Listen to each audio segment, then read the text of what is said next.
ये हिजाब वाली शर्त क्यों? वो कह सकते थे कि देश की मुस्लिम बेटी देश की प्रधानमंत्री बनेगी, तो कोई खबर ही नहीं है इसमें क्या, वो तो कोई भी बन सकता है साहब। हिजाब वाली शर्त क्यों? ये हिजाब वाला ये कंडीशन क्यों कि हिजाब वाली ही होनी चाहिए? ऐसा क्यों? नॉन हिजाब मुस्लिम महिला, मुस्लिम बेटी नहीं चलेंगी?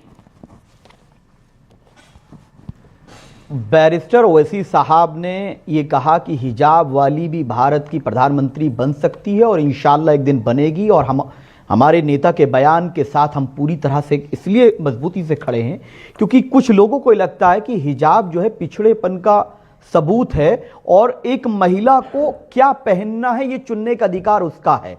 कोई उस पर ना थोप सकता है और ना उसको कोई पहनने से रोक सकता है, क्योंकि भारत के संविधान की यह खूबसूरती है।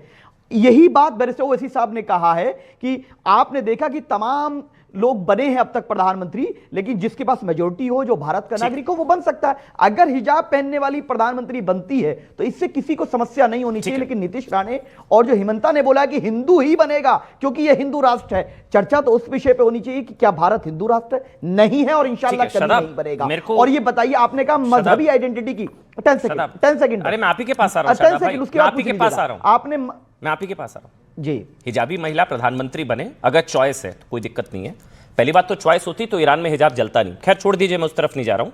मुझे बताइए, नॉन हिजाबी मुस्लिम बेटी जैसे सुबुई हैं, माथे पर शायद तिलक लगाया सुबुई ने, आज भगवा तिलक लगाया हुआ है, जैसे सुबुई हैं, तो सुबुई जैसी अगर प्रधानमंत्री बने, नॉन हिजाबी मुस्लिम महिला, प्रोग्रेसिव मुस्लिम महिला, एंटी ट्रिपल तलाक, एंटी हलाला, अगर एक प्रोग्रेसिव मुस्लिम महिला प्रधानमंत्री बने जो हिजाब ना पहनती हो, एक्सेप्टेबल होगा? आप, मुझे बड़ी विडंबना यह है कि आप प्रोग्रेसिव उसको मान रहे हैं कि जो हिजाब नहीं पहन। अरे भाई, पहनना या ना पहनना उस बेटी का अधिकार है। अगर कोई बेटी प्रैक्टिस कर रही है, तो डॉक्टर है, वो हिजाब डालेगी तो वो प्रोग्रेसिव नहीं होगी। अगर कोई बेटी, सुन लीजिए, मुस्लिम बेटी सुबुही एक्सेप्टेबल होगी SPM? Sir let me complete first, उसके बाद आप सवाल कीजिए। मेरे परिवार में पीएचडी होल्डर सर, वो हिजाब डालती हैं तो उनको प्रोग्रेसिव नहीं मानेंगे। आपने कहा कि मजहबी आइडेंटिटी से प्रॉब्लम है, तो मजहबी आइडेंटिटी वाले बाबा जब उत्तर प्रदेश के मुख्यमंत्री बन सकते हैं क्योंकि संविधान अधिकार देता है, तो एक मुसलमान दाढ़ी टोपी वाला मुख्यमंत्री क्यों नहीं बन सकता? एक हिजाब पहनने वाली महिला मुख्यमंत्री प्रधानमंत्री क्यों नहीं बन सकती? ये डिस्क्रिमिनेशन संविधान में नहीं है। शादाब जी, और जहां संविधान में है, शादाब जी मेरे सवाल को डक नहीं, सीधा सवाल, आराम से। नॉन हिजाबी मुस्लिम महिला जी, सुबुही की तरह, मुस्लिम बेटी नॉन हिजाबी, सेकुलर और प्रोग्रेसिव, वो अगर प्रधानमंत्री हो तो स्वीकार है। नॉन हिजाबी जो हिजाब ना पहनती हो, चॉइस है ना भाई, चॉइस। हम सुन तो लीजिए, जो हमारी बेटी प्रधानमंत्री बनेगी और जो अपनी चॉइस से जो पहनना चाहेगी, हमें स्वीकार है। एक्सेप्टेबल है? अरे बता तो दिया ना, जो उसको मेरी एक्सेप्टेंस, सुनिए मेरी, सुन लीजिए मेरी ओवैसी जी ने हिजाब वाली महिला ही क्यों बोला? उन्होंने मुस्लिम बेटी क्यों नहीं बोला? उसकी चलिए ठीक सुन है, लीजिए, अब मैंने बड़ा टाइम दिया आपको। नहीं अब एक मिनट, मुस्लिम बेटी हिजाब पहने, चॉइस है, बने देश की प्रधानमंत्री, संविधान इजाजत देता है। चॉइस जरूरी नहीं मैम, चॉइस होती तो ईरान में हिजाब जलता नहीं मैम। चॉइस नहीं है, ये नहीं, वो थोपा जाता है। अगर चॉइस होती तो क्यों जला फिर ईरान में हिजाब को? क्यों जलाया वहां की मुस्लिम बेटियों ने? मैम एक जवाब दे दीजिए, तो फिर क्यों आग लगी? क्यों जलाया? हिजाब जलाया ना मैम, अगर चॉइस होती। क्यों आग लगी? फिर उन्होंने एहतजाज क्यों किया? तो आप किस तरफ है? मुस्लिम बेटियों के साथ है ना? ठीक है मैम, जो उन्होंने हिजाब जलाया उनके साथ है आप? यहाँ पसंद का है। ठीक है मैम, ईरान में मुस्लिम बेटियों के साथ हैं आप? मैं उनके साथ हूँ। तो उन्होंने हिजाब जलाया, यानी कि अगर चॉइस होता तो नहीं जलता मैम? अगर नहीं जी, अगर वो पसंद नहीं करती तो उनको हक है कि वो ना पहने। अजय आलोक, अपनी पसंद पे छोड़ दीजिए, जबरदस्ती औरतों पे करना बंद कर दीजिए। ठीक है, जबरदस्ती नहीं, तो वही वाली बात है, मुस्लिम बेटी देश की प्रधानमंत्री बने कहना चाहिए था। अजय आलोक, अब आप बोलिए सर। अमन जी, फिर अजीज भाई आपके पास आ रहा हूँ, इशिका जी आ रहा हूँ। अमन जी, मैं दो तीन लोगों की बातें सुन चुका हूँ, तो मुझे लगता है कि मुझे शादाब भाई को और यास्मीन जी को रिस्पॉन्ड जरूर करना चाहिए।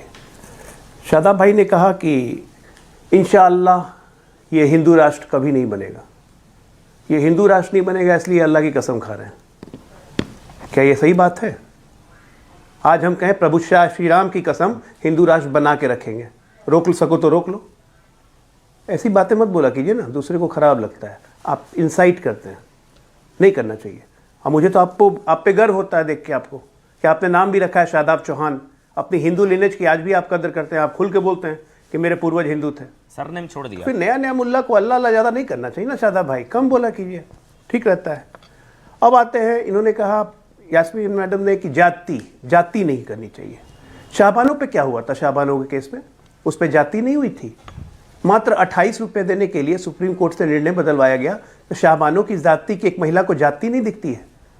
Madam all India Muslim person law board की मेंबर भी थी। कब तक रोएंगे? जब ट्रिपल तलाक और हलाला का मामला गया था, तो ट्रिपल तलाक और हलाला रहे इस देश में, इसके लिए एक मिनट में खत्म कर दूं।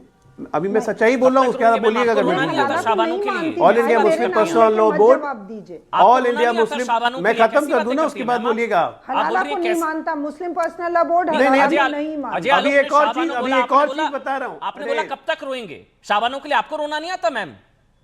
शाहबानों के साथ क्या हुआ? शाहबानों के लिए नहीं रोते, छोड़ दीजिए, नहीं रोएंगे ना, एक लिमिट होती है ना। अच्छा नहीं अमन भाई डाइवर्ट मत कीजिए, नहीं रोते, इन्हीं की बात मानिए, खत्म हुई। दर्शकों को सुनने दीजिए। शाहबानों के लिए कब तक रोएंगे? नहीं रोते, ठीक है, मान लिया। सुनिए मैडम दूसरी बात सुनिए, दूसरी बात सुनिए। ऑल इंडिया मुस्लिम, एक मिनट, आप सुन नहीं रही है, जानबूझ के आप भाग रही हैं, भागिए मत। आराम से ऑडियो बन सकता है। All India Muslim personal law board में केस गया था सुप्रीम कोर्ट में ट्रिपल तलाक और हलाला के लिए। ये पूरे मुस्लिम समाज की महिलाओं की बात थी, और madam all India Muslim personal law board की मेंबर है, उसको सपोर्ट कर रही थी। ये इनकी महिलाओं के प्रति आसक्ति, ये इनकी महिलाओं के प्रति भक्ति है। यहाँ कहती है कि महिलाओं पे कोई चीज ला दो मत। अब आते हैं जरा असदुद्दीन भाई साहब पे। क्यों बोले कि इंशाअल्लाह हम रहे चाहे नहीं रहे, 50-60 साल बाद कोई बुरके वाली यहाँ पे, हिजाब वाली यहाँ की इस देश की प्रधानमंत्री बनेगी। दो सोच है इसके पीछे, एक हिपोक्रेसी, तुरंत का फायदा, दूसरा गजवाए हिंद, दूसरा सटल मैसेज है गजवाए हिंद।